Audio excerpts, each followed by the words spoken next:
Welcome back. We have moved over to the labels tab next to general and things we are looking at here. So labels, these are ways you can just sort your emails into different categories, especially if you're getting a lot of them. So things that I definitely have is I like teach science and history. So I want to start with a science and history tab for sure. And then you might want to add other ones as you go. Now there are some that like the system already has in here. So there's ones like starred and snoozed, important, chats, sent, scheduled, drafts, all mails, spam, trash, etc. I probably would keep on your starred and maybe the snooze, that's your choice. Definitely keep on the important. The chats, that's up to you if you want to keep that open. Probably want to keep the send and scheduled. Show if it's on red. I mean, you can still get to these if you do decide you want to change them. Drafts, you probably want all mail, maybe not spam, trash. So you can always come back here if you do or do not want to add to them. And then there's more categories that you can add as well. But something that we're getting down to is these labels. So these ones up here are labels like that are preset by Gmail.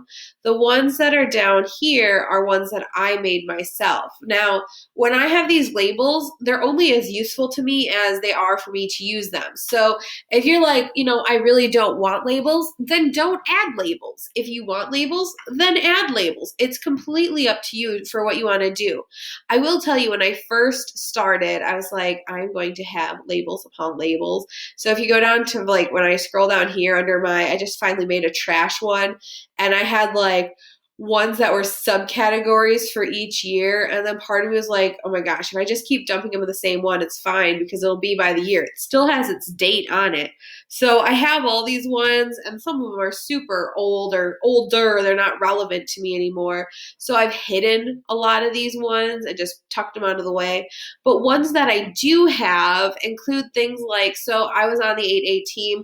This year, the eighth grade is going to just become one big team. So it's going to change to just say 8 team, which honestly I could edit it right here and just make it the 8th grade team.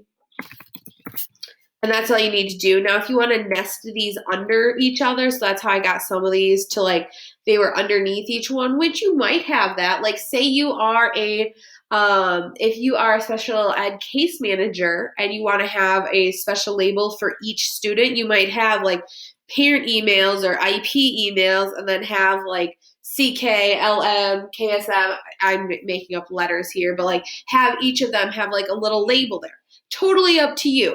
I decided that got to be too much for me on what I need because I can use bigger labels. This is what works for you. So I will do that one. Oops, it didn't save. And then I've got one that's like admin, some coming from the copy center, educator effective, field trips. I did have some finance, especially if they're coming from like Lisa Mildenberger, I might toss them in there. I have history because I teach history. If I have an IEP or anything IEP related, I throw it into the IEP one, intervention stuff, ones that are just keepers that it's kind of like my etc folder. Parents, any email I get from a parent just goes right into the parents area. Any professional development stuff I do. So if I'm going to like a Google conference, if I'm doing stuff for the Warrior Teaching Academy, it all just goes in there. PLC specific, I have one for Mr. Reith or Tim Reith, who's the principal, because if it's coming directly from him, I probably want to keep that sorted out. I have one from science. I have one for sports, like when I work sports. Technology, yearbook. I do have one from Sky High. I don't like it when they send one to me here, but sometimes they get my old email or this email, and so I just tuck them in there. But you've got to do what makes sense to you. So if these don't make sense to you, don't do them. If they make sense to you, go ahead and do them. In this pane, you can change them here. So you can add and create new labels from here. The other place you can is over on, if you're in like the sidebar, so I'm over on the left side. Can you see my cursor over there? And if you scroll down, and yes, you can see I've got colors. So that's what I'm going to show you how you can do here. Scroll down some more. So I opened up this little more and scroll down a little bit more. and it says manage labels or create new labels, you can also do it from here.